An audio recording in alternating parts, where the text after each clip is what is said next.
안녕하십니까. 오늘은 역사적 예수 탐구 네 번째 순서가 되겠습니다. 지금 여러 차례 걸쳐서 이 역사적 예수에 대해서 한번 이야기하려고 하는데요. 이제 이런 문제죠. 말하자면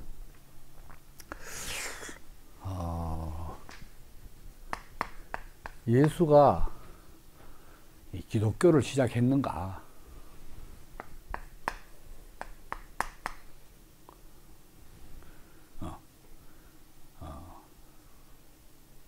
아니면 기독교가 현재의 시점에서 예수를 돌이켜 해석하고 있는가?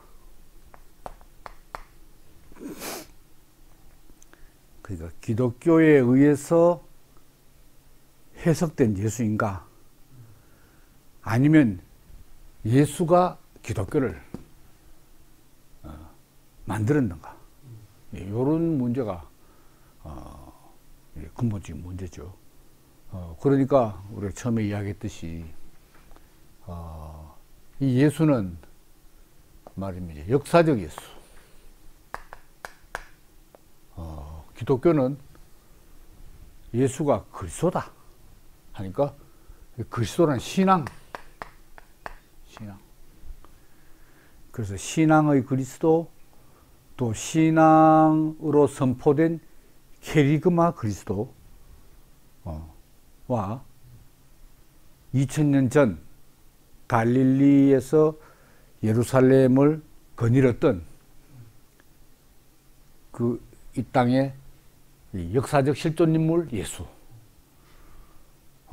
이 관계가 말하자면 일치하느냐 아니면 일치하지 않느냐, 이런 문제가 그 역사적 예수 탐구의 시발점이라고 할 수 있는 거죠. 거듭 말씀드리지만 왜 이런 문제가 부각되는가? 바로 이 예수가 그리스도다 라는 이 등식이 흔들리기 때문에 그런 겁니다. 벌써 역사적 예수를 19세기, 더 빨리는 18세기 후반부터 탐구하기 시작했다는 것은 뭔가 일치하지 않는다라는 전제하에서 역사적 예수를 찾아보려고 한 거죠. 다시 말하면 그리스도, 신앙, 그리스도라고 신앙하는 이 그리스도, 신앙 못하겠다, 이런 이야기입니다. 그러니까 벌써 종교개혁 이후에 기독교의 기반이 종교개혁이 16세기 아닙니까? 그럼 17세기 계몽주의가 시작돼가지고 18세기, 17세기 후반부터 계몽주의 시작돼가지고 18세기까지 계몽주의. 이때 벌써 기독교의 기반이 흔들리기 시작했다는 거죠. 그래서 역사적 예수의 탐구와 또 직결되는 문제가 기독교의 기원, 이게 함께 문제가 되는 겁니다.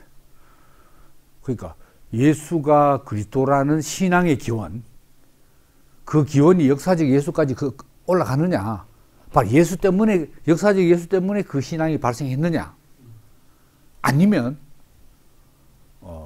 많은 학자들이 이야기하듯이 이 기원이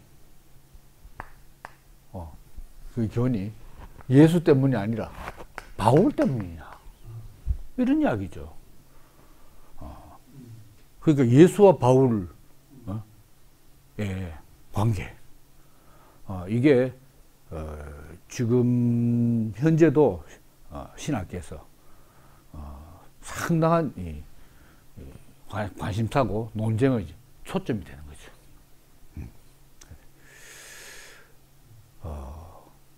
그래서 이제 이 그 신앙과 역사, 신앙의 그리스도와 역사적 예수, 여기서 이제 긴장 관계가 발생합니다.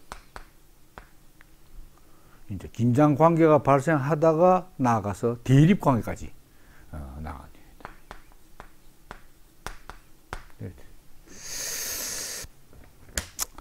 야, 그래서 이제 문제는 그거죠.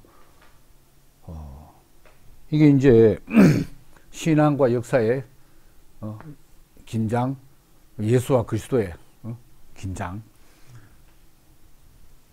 근데 자, 예수가 그리스도라는 이 신앙의 근거가 성경이다, 이거 신약 성경.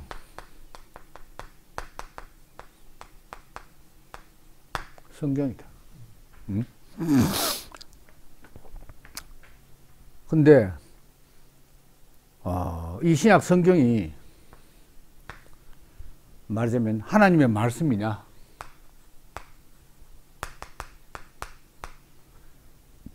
아니면은 하나의 역사서냐.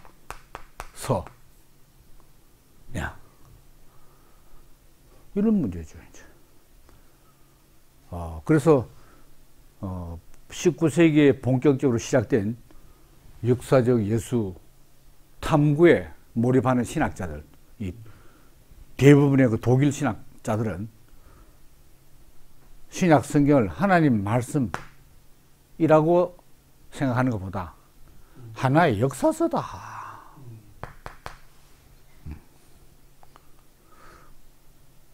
신약 성경이 뭐 기원 후 60년에서 90년, 예수 사후 한 30년 뒤부터 60년 뒤까지 복음서와 처음에 바울 서신과 복음서와 요한계시록까지 거의 1세기 거의 말까지 써진 성서 기록자에 의해서 써진 하나의 역사적인 문서라면 그 역사적인 문서에 예수가 기록되어 있다는 거죠. 복음서에 기록되어 있어. 그러니까 이 하나님 말씀이라고 하면 이 성경은 바로 신적 권위를 가진 거죠. 신적 권위를 가지게 되고, 이제 신적 권위를, 하나님 말씀이라는 말은 이건 물론 사람이 손으로 썼지만 사람의 생각이나 사상에 의해서 기록된 것이 아니라 인간의 뜻과 성향은 전혀 배제되고 하나님의 영감으로 말미암아, 성령의 감동으로 말미암아 써진 거니까. 이게 이제 영감서죠. 성서 영감설. 영감설. 글자 하나하나 영감이다. 축자 영감설이다. 요게 말하자면 이제 전통적인 신앙이었죠.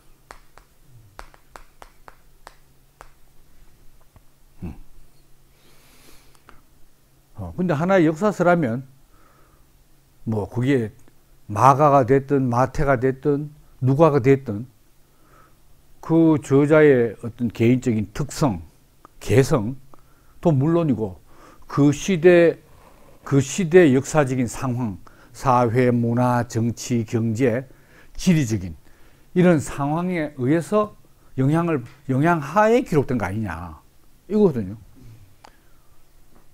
그럼 이제 하나님의 신약 성경 하나님 말씀이면 감히 여기에 인간이 뭐 맞느니 틀리느니 뭐 옳으니 그러니 할 수 없다 이 말입니다. 근데 하나의 역사서 같으면 이거는 무엇입니까? 역사 비평의 대상이 되는 거라. 역사 비평 대상이 되는 거야.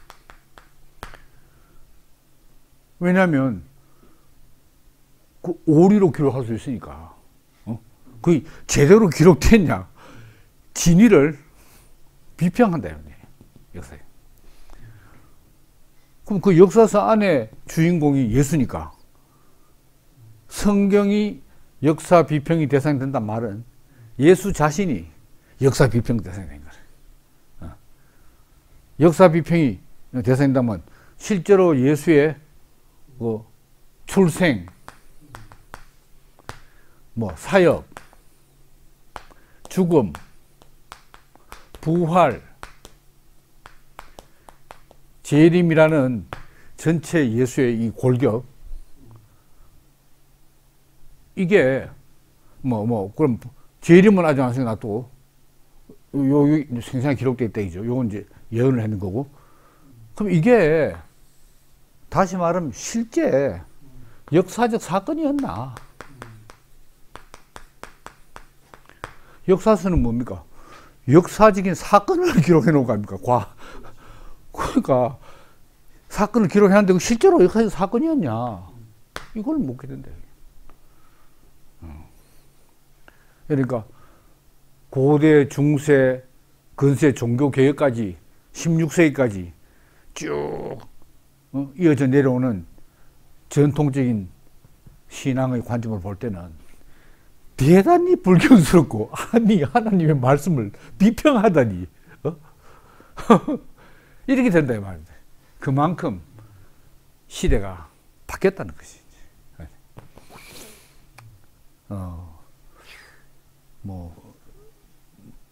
지난번에도 다 이야기했습니다만 또 조금 다른 각도에서 이해를 돕겠어 이제 이렇게 하는 거고. 그래서 이제 이 역사적 예수 탐구는 늘 말씀드리지만 계몽주의와 함께 시작되었다. 계몽주의. 근데 계몽주의는 이 연도가 대충 언제부터 언제까지냐 하면 1650년부터 1780년까지. 정확히 딱 떨어진 건 알겠습니다만 이 학자들 사이에서 이렇게 잡아요. 그럼 17세기 후반부터 거의 18세기까지. 그럼 이제 19세기 요 본격적으로 라이마루스가 이제 여기에 해당되는 사람이네. 라이마루스 처음에 시작한 라이마루스. 그 다음부터는 전부 19세기 역사적 예수 탐구니까 계몽주의가 이되고 19세기 여전히 계몽주의의 영향하에 있는 신학자들이다 이거죠. 근데 이제 이 역사적 예수 탐구의 연원을 좀 더 거슬러 올라가 보면 꼭 이 계몽주의부터 딱 정확히 시작하는 게 아니고 더 올라가면 르네상스부터 올라간다. 르네상스. 르네상스 시대가 대충 언제부터 언제가 있냐. 요게 14세기부터 16세기까지. 14, 15세기라고 말하기도 하지만 또 좀 넓게 잡아서 14에서 16세기다. 그럼 이제 르네상스.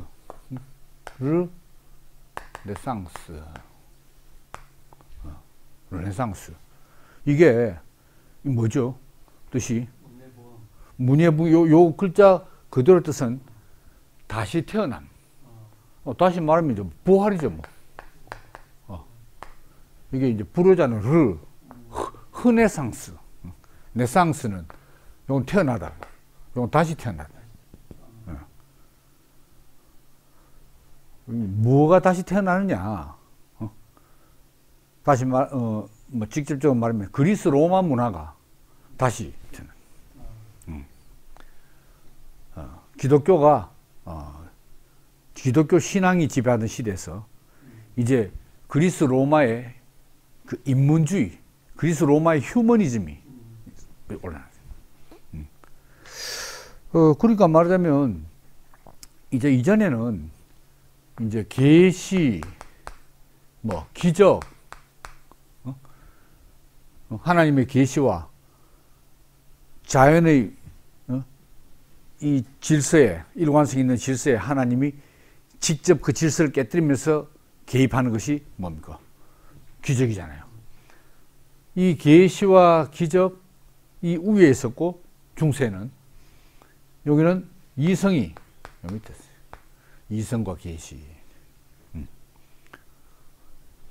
요런 이제 구도에서 점점점 르네상스부터 이게 이제 전복이 되는 거죠. 이때부터 시작된 겁니다. 이성이 우위를 점하고 계시와 기적이 아래로 내려가는. 그 스콜라 철학의 완성자인 중세 스콜라 철학의 철학과 신학의 완성자인 토마스 아퀴나스는 이런 구조를 딱 계시는. 요게 신학, 요게 철학, 요렇게 딱 돼요. 그래서 철학은 신학의 시녀다. 이성이 필요 없는 건 압니다. 계시로 나아가기 위한 사다리 역할을 하는 거죠. 딱 설명해서 그렇지만 최종적인 진리는 하나님의 계시의 빛에 의해서 이성의 빛에 의해서 비춰진 게 아니고 은총의 빛에 의해서 이 계시가 은총의 빛 아닙니까? 하늘에서 내려나다.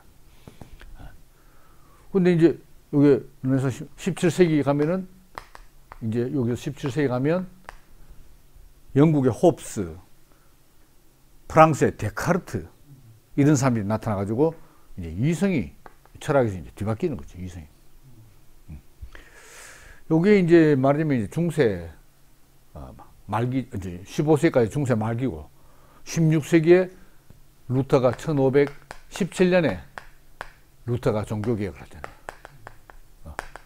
16세기 막 시작하면서. 그러니까 르네상스 말기와 종교개혁 시기는 겹쳐 있는 거죠. 그리고 종교개혁은 사실 르네상스가 없었으면 종교개혁이 일어나지 않는 거죠. 그 르네상스 분위기에서 종교개혁을 할 수 있었다는 이런 이야기입니다. 그래서 이제 르네상스에서 뭐 여러 각도로 아까 문예부흥 주로 문학과 예술 분야에서 참 부흥이 된 건데 우리가 이제 역사적 예수 탐구와 연결 지어 본다면은 르네상스 정신이 이제 과거를 재조망하는 거죠. 과거라는 게 뭐 구설을 하면 그리스 로마 문명, 그리스 로마 문화, 과거를 재조명할 때 과거에는 두 가지가 있다. 과거성하고 타자성이 있다. 과거란 건 현재에서 과거 아닙니까? 그럼 현재가 현재성이라면 과거는 과거성인 거라. 과거에 일어났던 일, 과거의 어떤 성질, 특성, 그 시대의 특성인 과거성. 타자성은 현재하고 다르다. 이걸 영어로 하면 아더니스. 타자. 과거성은 패스트니스. 이렇게 이제 무슨 얘기죠? 패스트니스. 과거성. 그래서 이제 과거성보다 이제 타자성이 좀 하면 이건 뭐냐면 과거는 현재와 과거, 현재와 달랐다. 달랐다는 때 중요하다. 달랐다. 그럼 달랐다는 것은 현재로 오면서 과거에서 현재로 오면서 많이 바뀌었다. 변화되었다.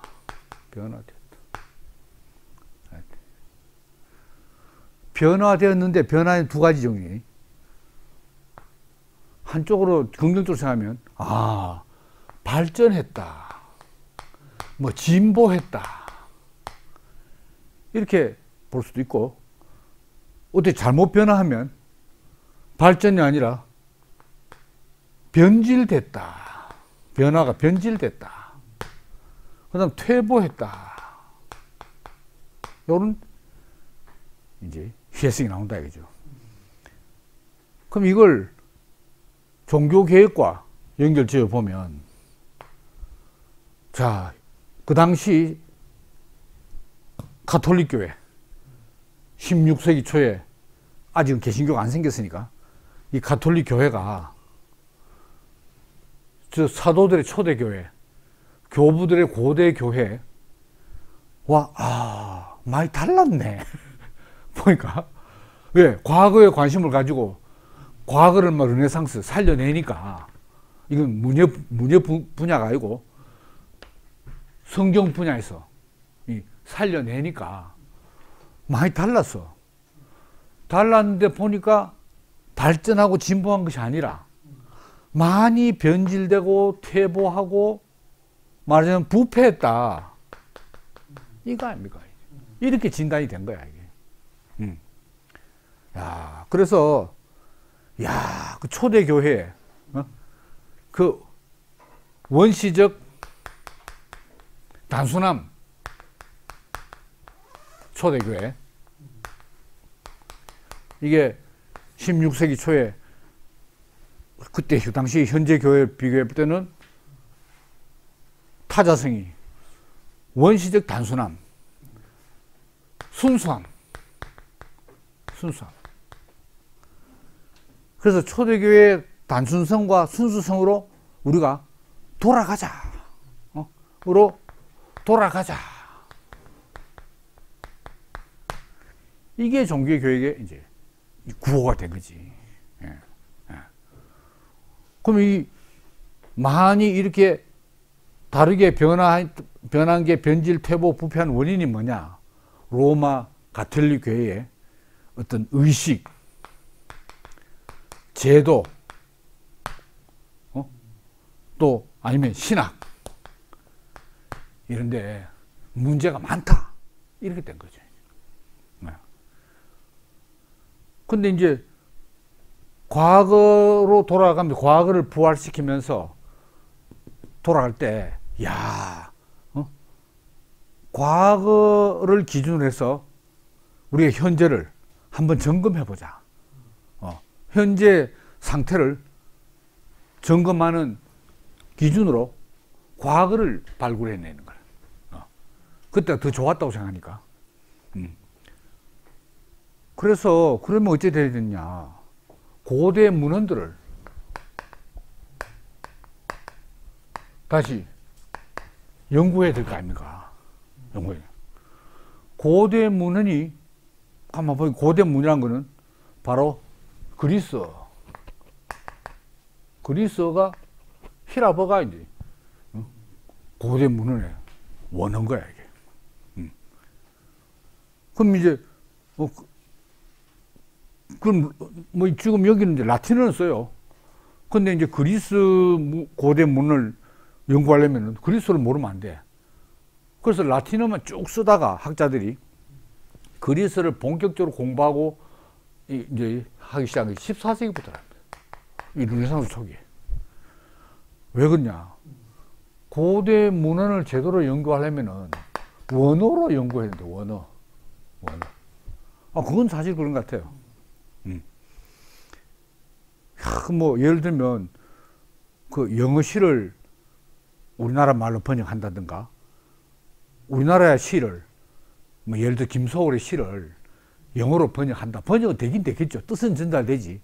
그렇지만 그 맛은 전달할 수가 없는 거야.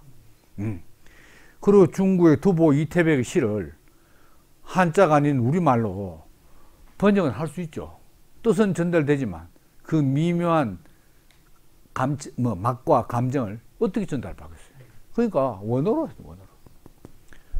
그 문제는 이제 종교 안에서는 뭐 히랍의 어떤 그 역사적인 문헌, 문학적인 문헌 이런 게 아니고 바로 지금 라틴어로 된 성경인데 이게 이제 불가타 하죠, 불가타. 제롬이 불가타. 이 라틴어 번역이다. 근데 이건 어디서 보고 했느냐?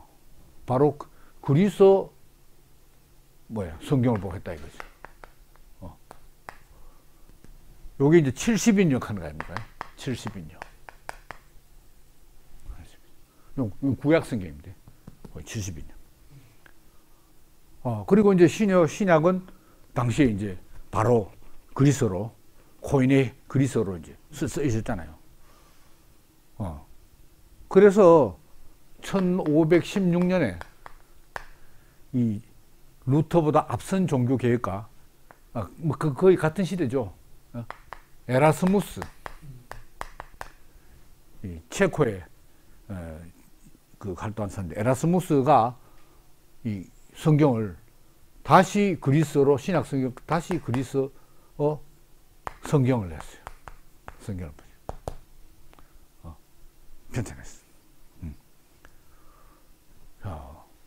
그래서 이제 이 그리스어, 그 다음에 구약에 그러면 이제 이 뭡니까 70인역 이거 안 되겠다. 이거는 원래 어디서 나왔냐? 원래 히브리어에서 나오는, 히브리어도 또 공부해야 돼. 구약을 보기 위해서. 이래서 히브리어. 그런 여파로 루터는 뭡니까?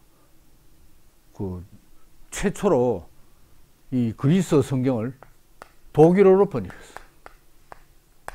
독일어 번역. 그리고 영국에서는 킹 제임스 버전, 루터 독일어 번역. 저도 대학생 시절에 이 루터 독일어 성경을 가지고 있습니다. 지금 그 성경 그대로 가지고 있습니다. 그 성경 보면서 단어 찾고 해가지고 뭐 단어 장도 찾았는데 그런 적도 한때 있었습니다. 그 다음에 뭐 틴데일 영어 성경, 그리고 유명한 킹 제임스 역, 이런 성경들이 이제 번역이 됐어요. 그러니까 이 번역본이 있다는 것은 바로 과거와 현재를 연결하는 통로가 되는 거예요. 그러니까 그 당시에 루터 당시만 해도 뭐 문맹률이 뭐 90%, 독일어 못 쓰는 사람이 90%거든요. 그 당시에 사회가. 근데 더더구나 뭐 라틴어는 그 신부들만 하는 거죠. 그 성경을 읽지도 안 해. 성경도 몰라. 그냥 시킨 대로 믿는 거지. 그러다가 아시다시피 루터가 이 번역 하기 조금 전에 구텐베르크의 인쇄기가 나오잖아요. 그러니까 그 인쇄기에 바로 이 독일어 번역본을 찍어서 전 독일 국민에게 다 배포하니까 이 보통 신앙혁명이 아니죠. 그렇게 됐다 이거지. 그래서 이제 고전을 원어로 읽어야 된다 해서 여기서 역사 언어학이라는 학문이 나왔답니다. 역사 언어.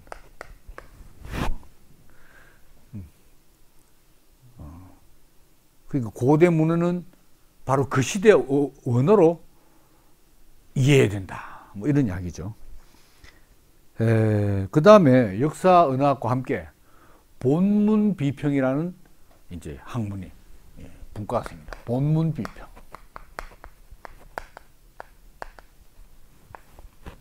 본문 비평. 그러니까 이 고대 문헌들이 보면 인쇄기도 없었으니까 사본도를 다 하잖아요. 뺏겨 쓰고 뭐 성경도 뭐 사해 사본 뭐 무슨 사본 있잖아요. 근데 사본이 좀 틀리네. 그러면 이제 상이한 사본들을 뭐가 틀린지 일단 비교를 해야 돼. 비교하고 틀린 부분을 엄밀히 조사해가지고 교정을 해야 돼. 그죠? 그리고 그때 기록자가 어떤 의도로 어떤 맥락에서 이것을 작성했느냐 하는 것을 또 평가해야 돼. 이런 게 이제 본문 비평. 요 두 학문 분야가 생겨났대. 본문 비평. 역사하고 본문 비평. 이런 르네상스의 이런 분위기가 어디에 적용되느냐? 다 성경이라는 문헌에, 고대 문헌 아닙니까? 2000년, 그때 2000년 아니지. 한 1500년 전에 쓰인 그 문헌을 연구하는데, 역사학, 본문 비평이 그대로 적용이 돼. 자, 이런 이제 이야기입니다. 그다음에 이제 이렇게 하다 보니까 이제 뭐가 문제되느냐? 아까 이 말했잖아요. 이 신약 성경이 하나님의 말씀이냐, 아니면 하나의 역사서냐? 하나님 말씀, 이라고 할 때, 이제, 신적 건축 영감서이긴 한데, 한쪽에서는 역사서지 뭐, 아무리 뭐, 하나님 말씀에 해서 쓰여진 건 역사서 아니냐. 이렇게 나올 때, 문제가 되는 게 뭐냐면, 성경의 권위 문제입니다. 신약 성경의 권위가 어디서 나오냐? 하나님 말씀이라고 강력하게 주장하는 데가 어딥니까? 하나님 말씀이다 하는 것은 로마 가톨릭입니다.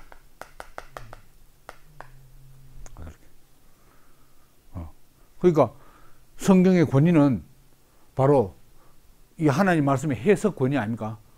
하나님을 해석할 수 있는, 이렇게 읽어야 된다 하는 권위가 가톨릭 교회와 전통인 거예요. 그 권위를 부여한 데가 바로, 성경 권위를 부여하는 주체가, 하나님 말씀이라고 주장하는 주체가 바로 로마 가톨릭이에요.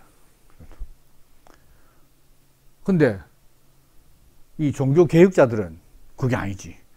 종교 개혁자들은 성경이 하나님, 이제 아직 하나의 역사적 하는 것은 요 지금 요 뒤에 나오는 요 대립, 여기서 나온 거고, 지금은 아직은 긴장 상태니까 말씀인데, 이 하나님 말씀의 권위를 로마 가톨릭 교회와 전통이 부여하는 게 아니고, 이 권위는 성경 자체가 권위를 가지고 있다, 이렇게 말해요. 성경 자체가. 근데 이제 중세의 로마 가톨릭의 그 성경 해석은 소위 말해서 알레고리적 해석, 알레고리적 해석이 많아요. 알레고리는 뭐 쉽게 말하면 비유적 해석. 근데 비유적 해석은 이 융통성이 너무 많은 거야. 임의성이 너무 많아. 그러니까 이 종교 개혁자들은 성경 자체를 그렇게 읽으면 안 된다는 거지. 그래서 마르틴 루터가 뭐라고 말하냐면, 평이하게 문자적으로 성경을 읽어야 된다. 평이하게 문자적으로. 칼빈도 마찬가지입니다. 이게. 그래서 문자적으로 읽을 때 성경은 스스로 해석하는 힘이 있다. 스스로 해석하는 힘. 이렇게 말해요. 그러니까 이걸 어떻게 해석하나요? 하면서 교회에 물어볼 필요 없어. 성경 자체가 너무 비유적으로 비약하지 말고 평이하게 쓰여 있는 그대로 문자적으로 읽으면 스스로 해석하는 힘이 있다. 요게 종교 개혁자들이 루터, 칼빈에 이제 생겨. 그 성경의 권위는 딴 데 의존할 필요 없지. 성경 자체가 가지고 있으니까. 그러니까 루터가 말하는 거야. 오직 성경 가는 거야. 오직 성경. 그 루터의 5대 슬로건 있잖아요. 오직 믿음, 오직 은혜, 오직 그리스도뿐만, 오직 성경만.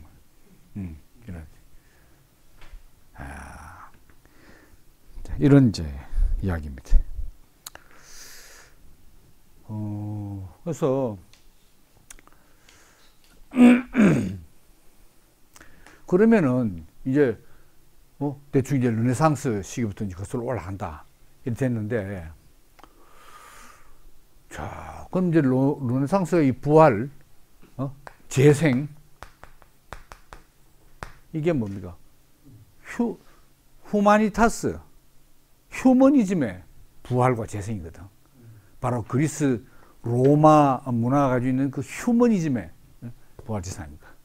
그 휴머니즘이 이제 문예 방면에서 가장 두드러지니까 문예 부흥이 되는 거지. 그러면 그런 분위기가 이 신앙의 영역으로 이제 적용되면 어찌 되냐. 이게 이제 예수의 그 휴머니즘, 그건 뭐겠어요? 인성인 거라. 그러니까, 예수가 전통 그 기독론이 뭡니까? 인성과, 이 신성이죠. 신성과 인성으로 되어 있는 거야. 근데 종래, 중세로부터 쭉 내려오는 신앙은 뭐 참 하나님이고 참 사람을 해도 신성이 절대적으로 우위지. 예수는 하나님이지. 근데 르네상스 분위기 되면서 예수도 뭐 알고 보면 역사적 인물 아이가 뭐 인간 아니가 하는 요 후마니타스가 점점 부각될 거 아닙니까? 그러면 그런 분위기 속에서 루터나 칼빈이나 종교개혁자들이 당연히 요 인성을 우리가 너무 예수의 신성만 강조 이래 나와야 될 거 아닙니까? 그런데 예상외로 이 종교개혁자들은 그렇지 않았는 거라. 오히려 로마 가톨릭보다 신성을 더 강조해버려요. 이들의 관심은 그 기독론, 예수가 신성이냐 인성이냐 이런 기독론에 있는 게 아니고 로마 가톨릭 교회의 폐단, 의식, 제도 여기에 저항하기 바빴지. 기독론은 전혀 손대지 않고 그대로 받아놔.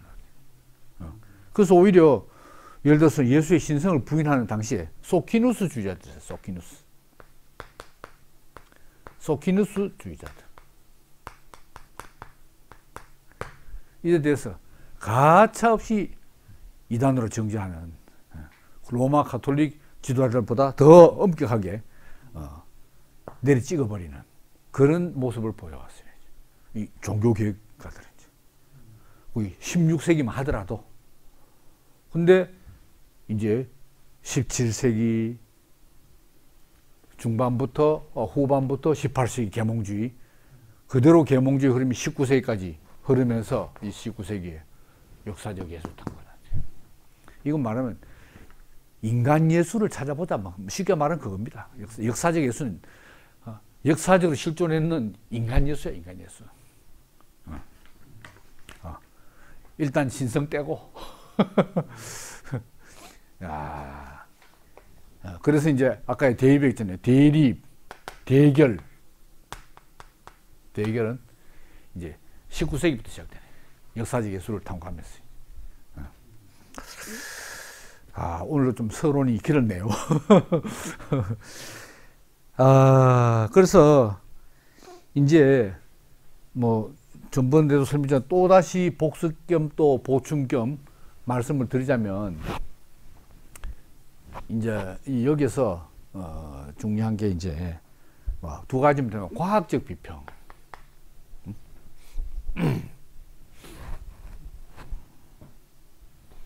계몽주의 정신이 이제 역사적 예술 탐구에서 과학적 비평, 그리고 과학적 역사, 두 가지입니다.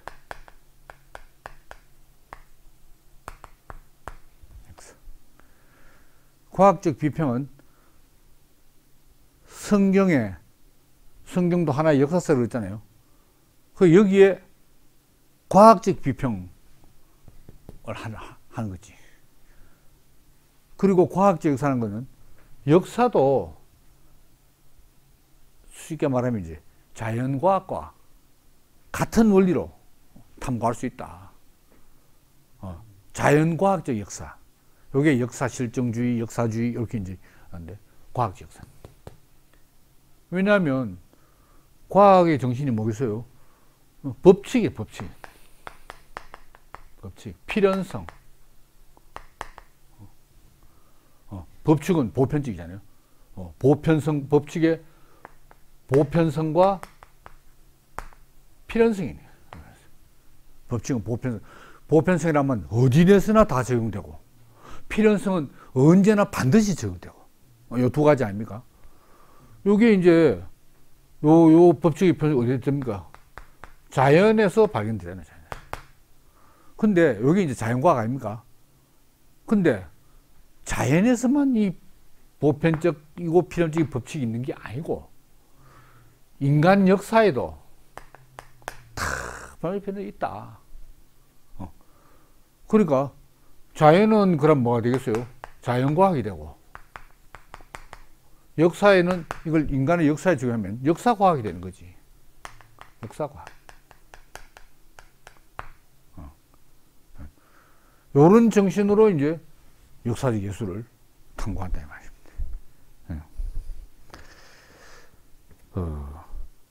그래서 이제 요런 정신을 20세기 초에 대표하는 역사학자가 있어요.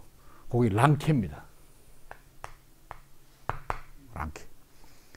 랑케의 슬로건이 뭐냐? 있었던 사실을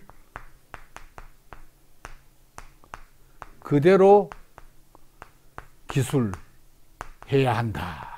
이겁니다. 과거 사실의 정확한 재구성. 그때 뭐가 있났노? 하면 여기에 뭐 역사가의 어떤 선입견, 성향을 넣으면 안 돼. 있는 그대로 쫙 주는. 그 자연과학자도 그렇잖아요. 누가 자연의 사실을 관찰을 하냐에 그 관찰자의 주관이 들어갑니까? 객관적으로 있는 그대로지. 야, 그러니까 요게 이제 과학적, 객관적,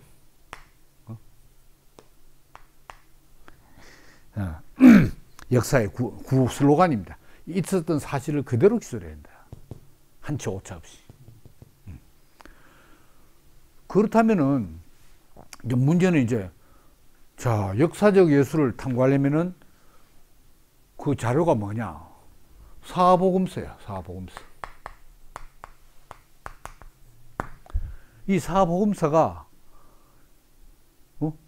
이 네 명의 기록자가 과거에 있었던 사실, 예수에게서 일어났던 사실을 있는 그대로 기술했나 이거죠.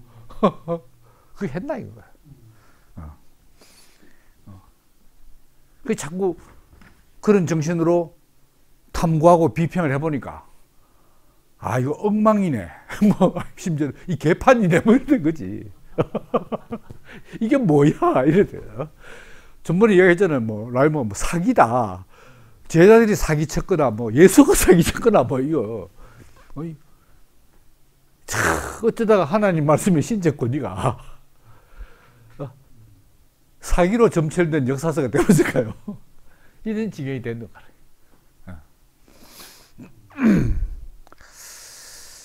자, 그러니까 역사적 예수는 관찰 가능한 역사적 세계의 한 명이다, 이거지. 역사적 예수라는 게. 그러니까 나도 역사적인 인물, 예수도 역사적인 인물. 너도 역사, 나도 역사 이런 거죠. 그 점은 똑같다 이거.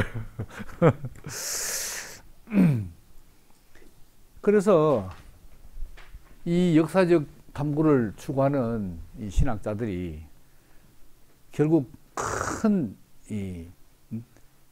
뭡니까? 주제가 뭐냐면 도그마로부터의 탈주다.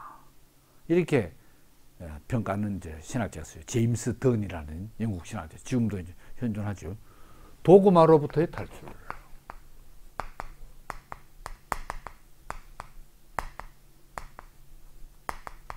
도그마가 뭡니까? 도그마. 이 교리 아닙니까? 뭐 교리, 교의, 신앙 고백으로 표현되고 하는 신학적인 기본 교리, 기독, 뭐 기독론, 교회론, 신론, 조직신학에서 조직적으로 시스테매틱하게 쫙 전개되잖아요. 이거 전부 도그마인 거예요. 그게 이게 정통 교리로 딱 확정되면 뭐 영구 불변이다. 이 외에는 전부 사탄의 짓거리다. 이래 돼 버리니까 여기서로부터 벗어나자 이거. 벗어나자. 도구마로부터 탈출. 근데 거기서 이제 구체적 내용으로 들어가면 이 여기서는 결국 아까 말한 대로 지워졌네. 계시, 이거 뭐냐? 계시와 기적으로부터 탈출. 계시. 도구마가 이 계시와 기적을 토대로 다 이렇게 구성되어 있잖아요. 야, 그래서 이제 17세기에 이 철학자이지만 유대인 철학자 스피노자, 이 사람은 유대교로부터 이제 파문됐잖아요. 철학자 스피노자. 이 사람이 17세기 사람인데 이 기적을 아주 과학적 비평으로 아주 맹비난을 했습니다. 그 다음에 이제 기적을 공격하고, 그 다음에 토마스 첩, 이름이 좀 웃깁니다만 쩝쩝이지. 토마스 쩝. 쩝쩝. 이건 역사적 예술을 공개했어요. 복음을 생각하는 공격은. 그건 말도 안 된다. 왜 그렇습니까? 전부 계시와 기적으로 되어 있으니까. 또 하지. 요게 이제 17세기 후반, 18세기 전반. 그 다음에 이어지는 사람이 우리가 지난 시간까지 봤던 이 역사적 예수 탐구를 처음 시작한 라이마루스.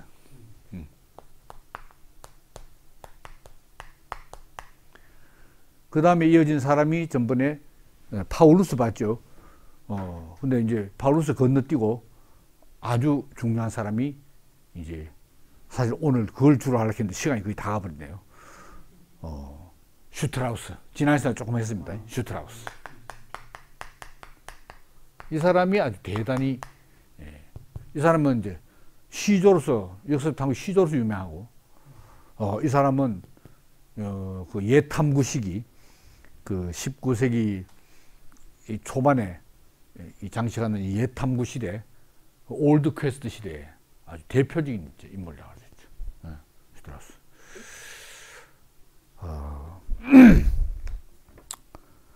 그래서 이제 라이마루스를 뭐 한 번 더 또 언급하면은 예수의 죽음에 대해서, 대속적 죽음. 예수가 죽은 거는 인류의 죄를 사하기 위해서 대속 제물로 죽었다. 이거는 말도 안 된다. 뭐 이런 얘기입니다. 그게 원래 예수의 의도가 아니었다 이거라. 예수는 왜 죽었냐? 유대 혁명가였다는 거지. 하나님 나라를, 이 지상 예루살렘을 도성으로 하는 이 지상 왕국을 실현하기 위해서 나선 혁명가인 거라. 그러다가 로마 세력에 의해서 잡혀서 처형당한. 그러니까 예수 의도는 자기가 대속적 죽음을 죽은 게 아니다 이거지. 이게 벌써 이 라이마루스님이 이게 이야기했어요. 일각에서 뭐 처음한 이야기 아니라니까. 벌써 이런 얘기 나왔네.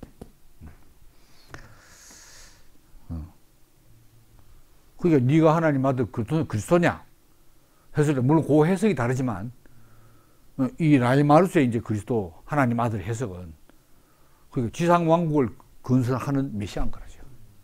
메시아로 자처한 거지. 그 네가 그리스도냐가 그리스도가 메시아 아닙니까? 네가 메시아냐 할 때 제사장은 그럼 뭐 안 그렇습니까?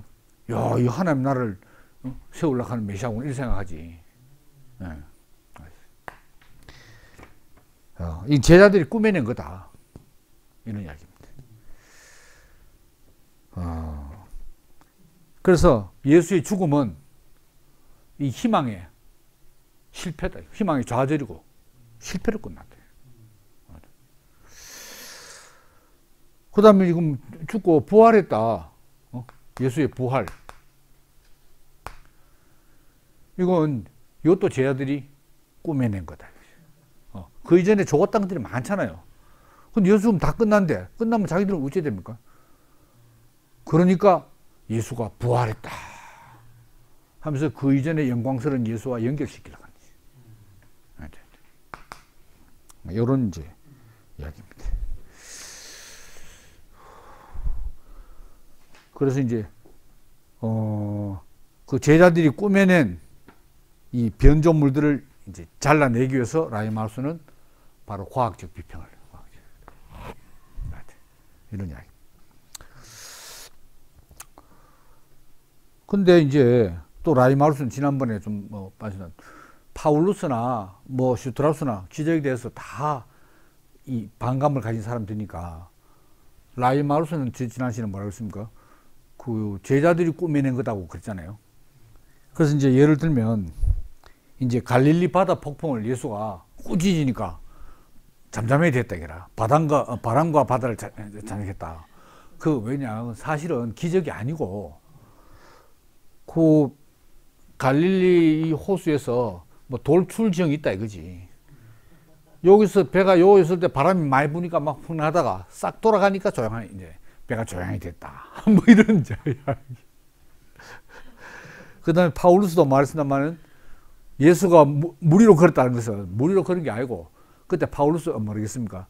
해변에서 저 멀리 해변에 걸었는데 멀리서 보니까 빛이 반사돼 가지고 물 가운데 있는 것처럼 물을 걷다 하니 그랬거나 아니면은 예수가 뗏목을 타고 그 위에서 균형 잡고 있었는데 멀리서 뗏목 안 보이니까 물을 걸었다 이랬다 이거지. 이렇게 해서 그 다음에 5,000명 먹이는 지난번에 파울루스가 모르겠죠. 그는 뭐 어린아이가 자기가 배고파도 우리 나눠 먹읍시다 할 때 꼬불 치고 있던 어른들이 양심의 가책을 받고 다 내놔가지고 이제 가져왔다 이래 아닙니까? 그런 그 해석도 있고 또 라이마우스는 거기에 덧붙여서 거기 이제 그 식량을 저장하는 동굴이 있나 식량 동굴 곳곳에 그러니까 이제 동굴에서 딱 지키고 있다가 배고프니까 동굴에서 양식 내가지고 나눠주니까 계속 나온 거 아니냐 이렇게 해서 그러니까 라이마우스나 지난 시간에 파울루스나 이것은 바로 기적의 합리화입니다. 기적을 어떻게 초자연적인 기적을 자연적인 사실로 역사적인 사실로 합리화하느냐 요런 이야기죠. 근데 슈트라우스는 기적을 물론 기적이 있었다고 인정 안 해.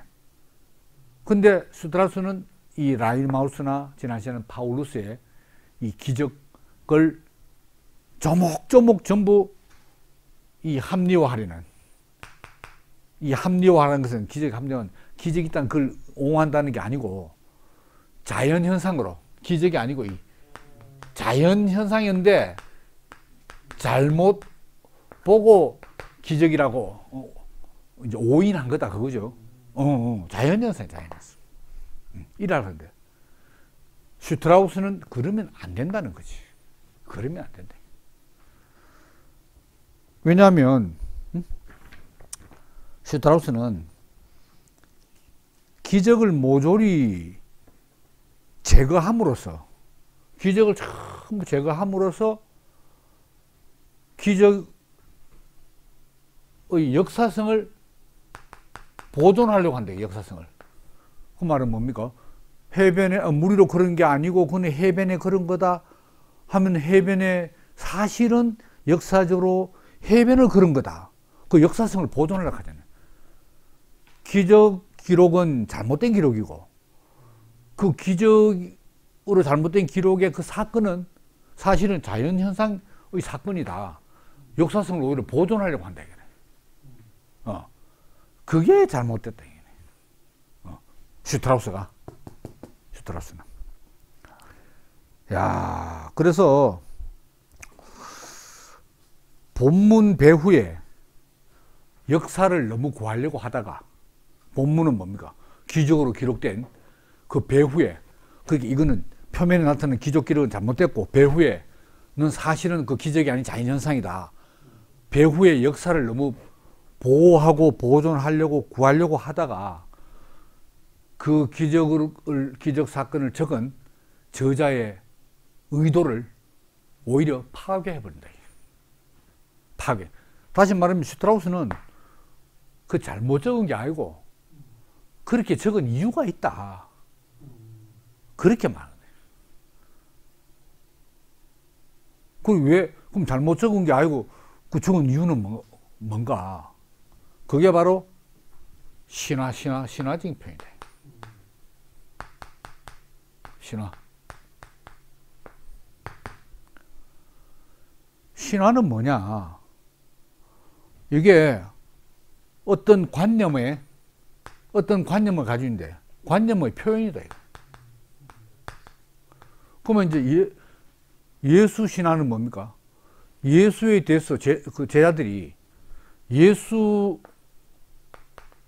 대한 관념을 가지고 있는 거라. 우리 선생님 이런 분이구나 한 관념을 가지고 있는데 이걸 신화로 표현해. 근데 그럼 우리 어떤 사람에서 관념을 가지고 있다 이거죠. 내가 인상도 가지고 있고 이미지도 가지고 다 있잖아요. 그럼 표현하지 왜 꼭 신화로 표현해? 신화로 표현하지 않으면 안 될 만큼 예수가 너무나 이 특출한 분이기 때문에. 특출한 분이기 때문에. 신화가 아니고는 달리 표현할 방법이 없다. 이런 이야기죠.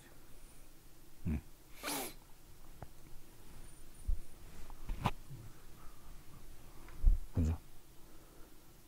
야, 그러니까 복음서에서 신화는 예수의 그리스도에 대한 첫 그리스도인들의 관념이 표현된 결과이다. 뭐 이런 이야기거든요.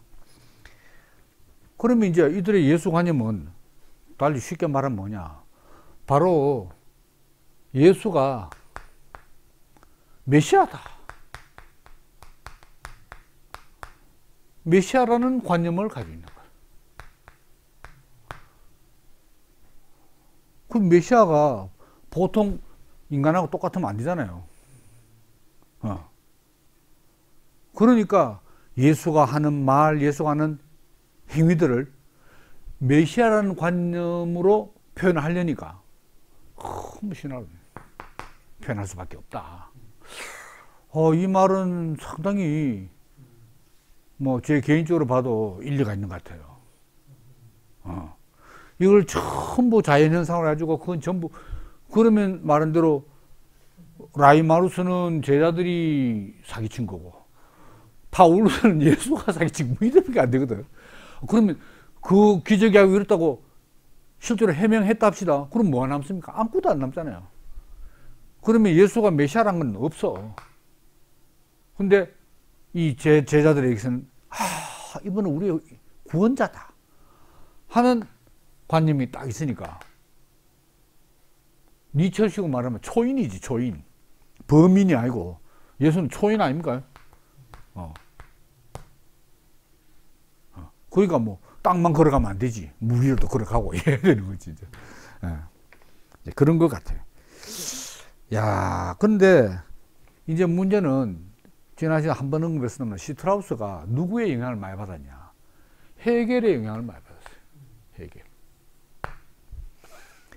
헤겔은 젊은 시절에 청년 헤겔 시절에 그 기독교 신학 연구로 젊은 시절을 다 보냈어요. 청년 헤겔 하는 책이 우리나라 1, 2권, 2권으로 보낸 제가 옛날에 다 한번 읽어봤는데 완전히 청년 시절에는 기독교 연구로 점철되어 있어요. 그러니까 이제 헤겔의 이 철학 사상은 이 기독교를 떠나서 이해할 수 없고 기독교를 모르면 헤겔을 잘 모른다고 말했잖아요. 그가 기독교인은 아니지만 그래서 이제 헤겔은 하나님 대신에 성경의 하나님 대신에 헤겔은 자기의 철학적 신이지. 철학적 하나님 가이스트 데어 압솔루테 가이스트 이걸 절대정신이라고 합니다. 앱솔루트. 뭐 고스트 하면 좀 어감이 별로 적한 번역하죠. 독일 가이스트, 절대 정신. 그래서 자연의 역사든 인간의 역사든 이 역사의 진행은 절대 정신의 자기 실현입니다. 역사라는 게 절대 정신의 자기 실현. 성경도 안 그렇습니까? 하나님 경륜의 실현인데 조금 뭐 내용은 틀리지. 그렇지만 구도는 거의 같아요. 실제 구체적 내용은 틀리지만은 구도는 같아요. 절대 정신이 쉽게 말하면 자연의 인간에 나타난다 이 말입니다. 절대 정신은 성경적으로 말하면 영 아닙니까? 그러니까 이게 이제 사물로도 인간으로도 나오는데 해겔이 볼 때 예수는 뭐냐? 절대 정신의 최고조의 실현인 거예요. 절대 정신의 완전한 실현.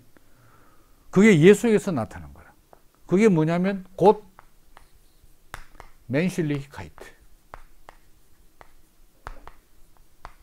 아따 단어 기네. 곧 멘슐리히카이트. 곧은 뭡니까? 하나님이고 신이고. 멘슐리히카이트는 뭡니까? 인간성이죠. 멘슈가 인간이고 리히카이트. 인간성. 이 번역하면 좀 이상하게 됩니다만 신인간성이죠. 뭐 신인간성.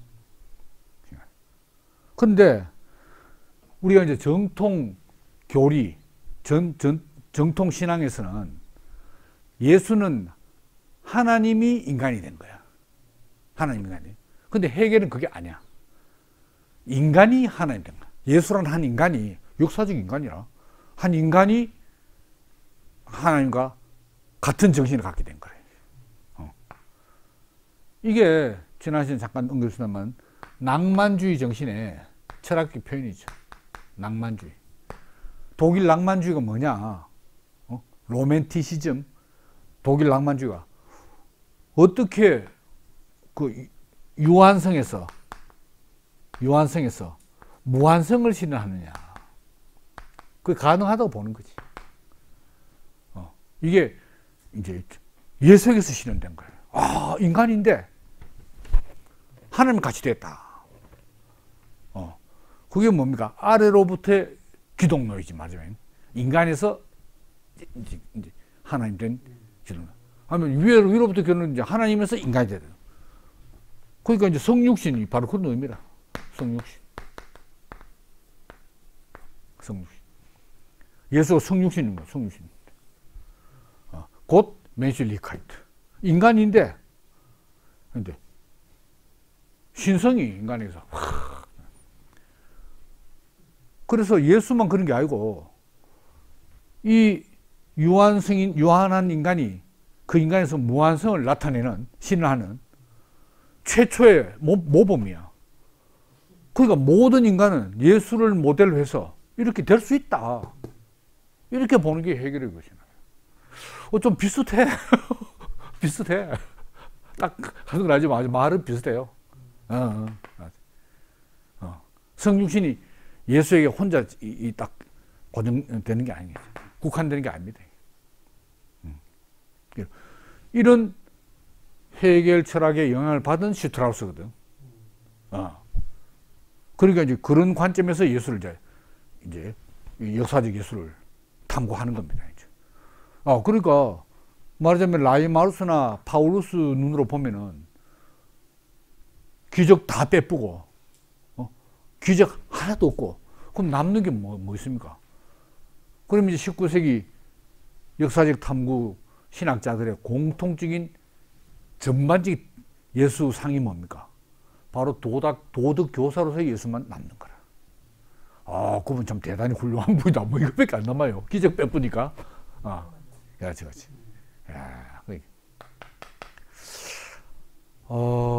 그러면 오늘 준비는 많이 왔습니다만은 또 한 절반밖에 못했습니다. 다음 시간에 또 계속하겠습니다. 감사합니다.